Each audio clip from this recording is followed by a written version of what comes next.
What's up, guys? I am in the house. This is a vacant house getting ready for sale. And so one tip I would say whenever you are cleaning on a vacant house, especially when it's got new floors like this, make sure you put your booties on. Last thing you want to do is track mud everywhere and then have to pay to have it all cleaned up. The other thing that I do is I bring my bucket inside of houses. I know some people don't, but what I do is I find a place to set it down, like a tile floor, such as a restroom, like that.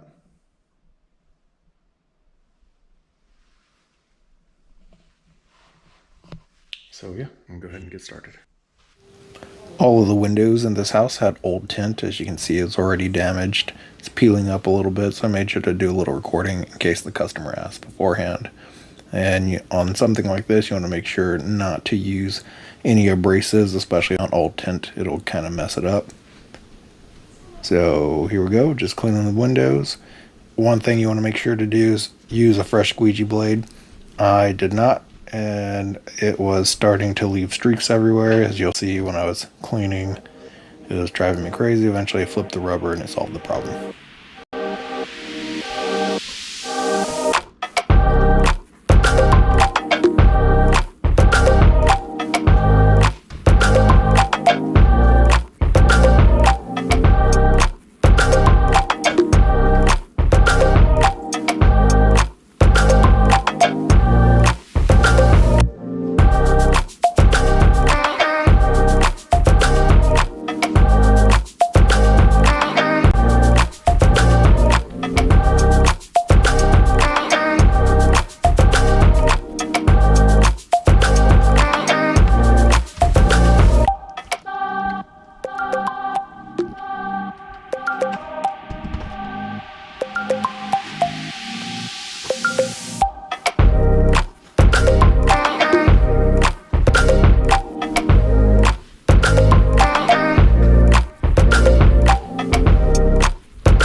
This house also had French pane windows in the front, and these were true French panes on the inside and out of the glass.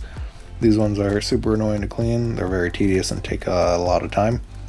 As you'll see here, you have to pretty much scrub them and then clean each one of those squares independently. You could try and fan the whole window. It will work. It'll just require a little more detailing at the end.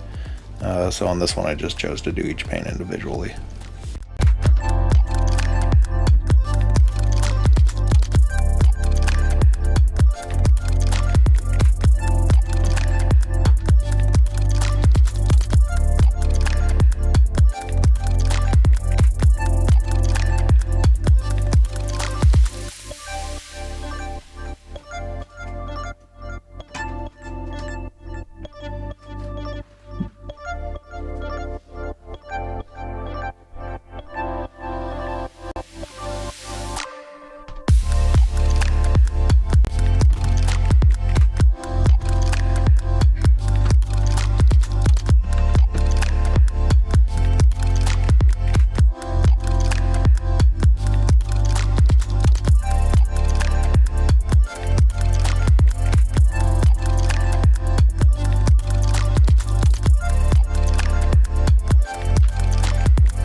Here's the last part of the project where we are surface cleaning the sidewalks and driveway. You can see they're pretty dirty.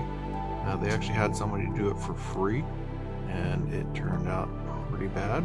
You can see all those stripes everywhere. So we went ahead and cleaned it up properly so it looked all nice and shiny for the photos.